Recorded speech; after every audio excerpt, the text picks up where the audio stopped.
Makanya saya tidak percaya lakukan apa yang kamu sukai di dalam hidup agar kamu tidak bosan. Bullshit. Saya nggak percaya, Mas. Saya nggak percaya itu. Lakukan passionmu supaya kamu bisa enggak, saya nggak percaya. Iya. Lakukan apa yang sudah menjadi bakatmu, kemampuanmu agar kamu bisa melakukan apa yang kamu sukai tanpa halangan apapun. Saya percaya yang itu, Mas. Karena yang Timothy juga kan bilang kayak gitu. Saya nggak suka trading, saya nggak suka ini, tapi saya suka uang. Saya ngelakuin apapun agar bisa saya berkecimpung dalam uang kayak gitu, Mas. Banyak. Robert T. Kiyosaki juga kayak gitu. Jim Rohn juga kayak gitu. Semua orang yang kita lihat berhasil di zaman ini, di zaman yang lalu-lalu itu, mereka melakukan apa yang sudah menjadi bakat mereka.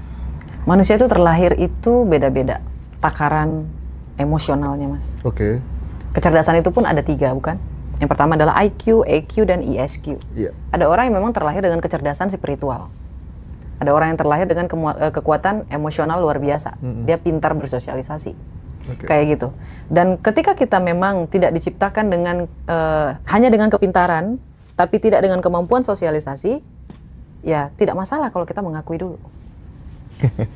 Tidak masalah. Ya, aku introvert. Tapi aku akan belajar bagaimana caranya agar aku bisa bersosialisasi. Tapi masalahnya kebanyakan orang, aku introvert, jadi aku nggak bisa deh ngikut-ngikut seminar kayak gitu.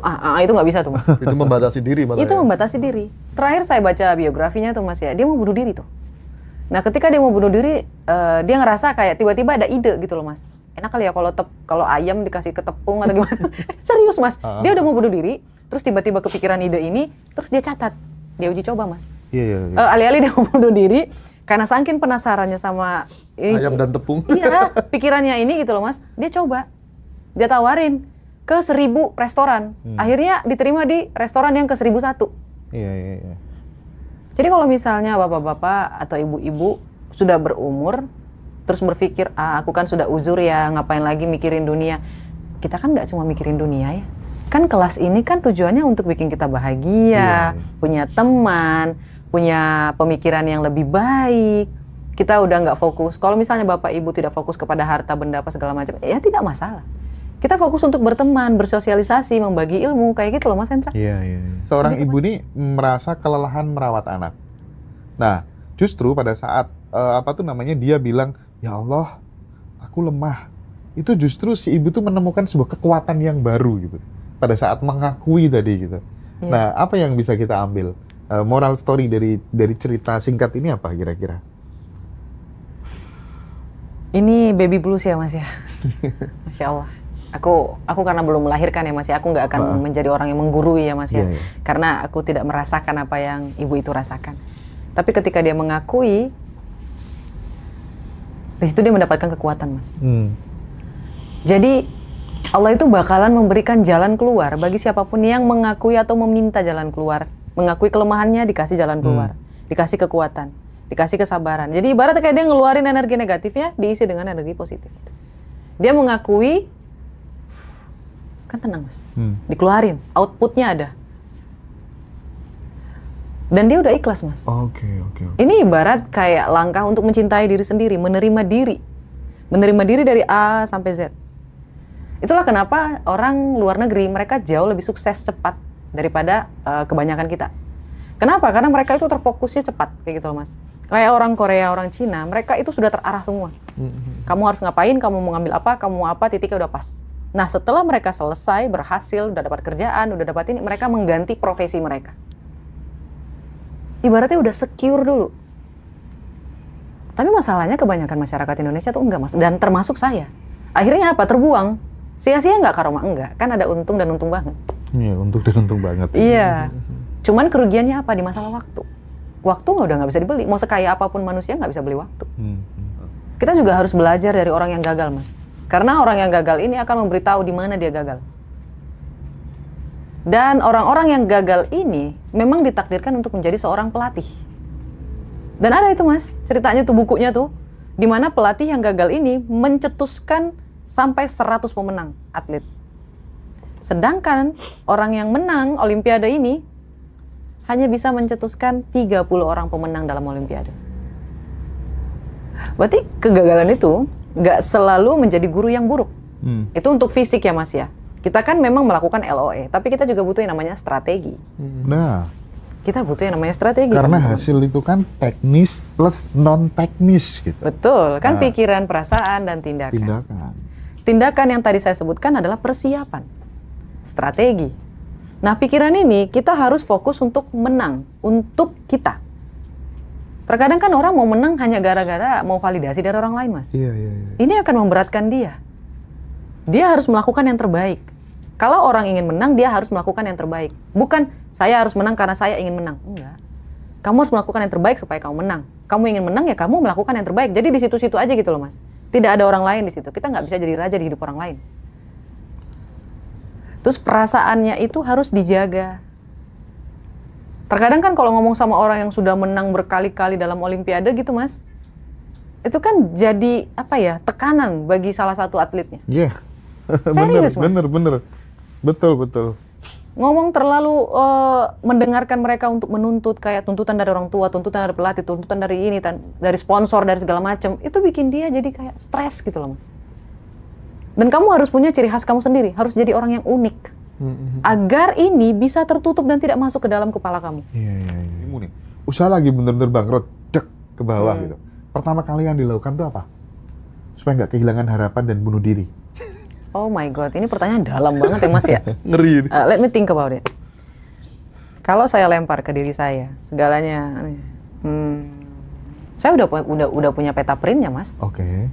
Jadi kalau misalnya, gimana ya, saya orangnya optimis parah sih, Mas. Dan takutnya ketika saya menjawab dengan gaya saya. Nggak apa-apa dong. Oh jadi gini. Lebih nature kalau gaya Kak Roma. Iya, Nah, betul. ini pertanyaan terakhir dari saya. Habis ini pertanyaan dari teman-teman ya. Silakan Iya. teman-teman yang mau konsultasi nanti aku kasih panggung, aku fasilitasi ya. Masya Silakan. Allah, tabarakallah. Sebentar ya, Mas ya, ini Yuk. agak sedikit berat nih ditanya. Jadi mentor saya itu pernah mengalami hal yang sama yang Bapak yang tadi. Gagal, rugi sampai puluhan miliar.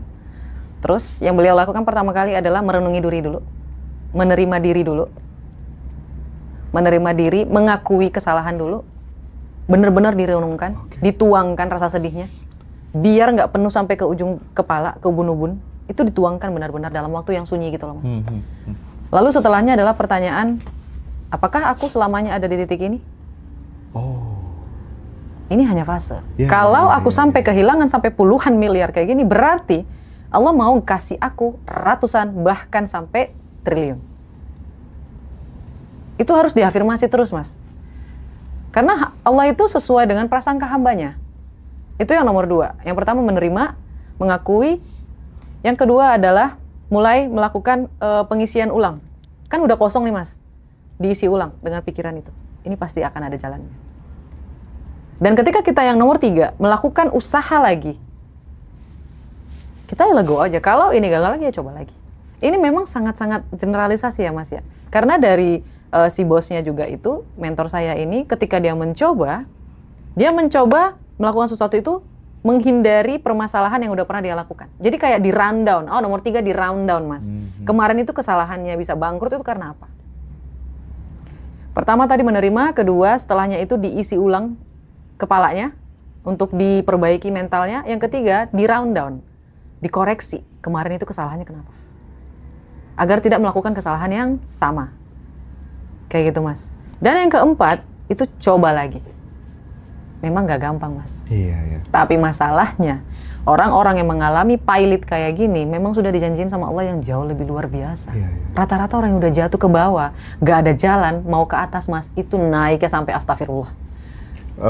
Nggak penting sih jatuhnya berapa kali, yang terpenting adalah mantulnya bisa lebih tinggi apa enggak. Biasanya ini kan kayaknya sudah sangat-sangat mampus gitu ke bawah, udah mentok gitu loh, Mas. Jadi nggak ada pilihan lain sampai dia naik ke atas. Mantulnya itu. Kalau udah mentok, ada ciri-cirinya kok, Mas. Kalau sampai udah benar-benar sampai rasa mau bunuh diri, Mas, itu udah mentok itu udah. Ini dia mau mantul apa enggak? The power of mantul itu yang harus. Dan orang yang udah pilot itu, Mas, jangan takut deh. Kita udah punya printnya. Kita udah punya itunya loh. Semoga Allah memudahkan. Ibaratnya kayak sudah pernah ngalamin dapat uang miliaran gitu loh, Mas. Dia udah tahu caranya gitu loh, Mas. Yang sulit itu kan 100 juta, 1 miliar, 10 miliar. Setelahnya selesai. Selesai, itu udah gampang. Nyata gitu. sih itu. Iya, Itu betul. nyata sih. Ya, jadi 100 juta pertama tuh memang ngos-ngosan sih. Aduh, luar biasa, Mas. Laki-laki itu terlahir dengan rasa provider. Bener. Oke, kalau kamu tidak di provider berarti you are not the one. Kamu bukan orang yang dia cintai. Iya sih. Laki-laki itu akan menjadi seorang provider ketika memang kamu adalah orangnya. Jadi ciri-cirinya kalau kamu ketemu sama laki-laki di masa depan, kalau dia tidak menjadi orang yang provider sama kamu, berarti bukan kamu orangnya. Itu aku banget kali.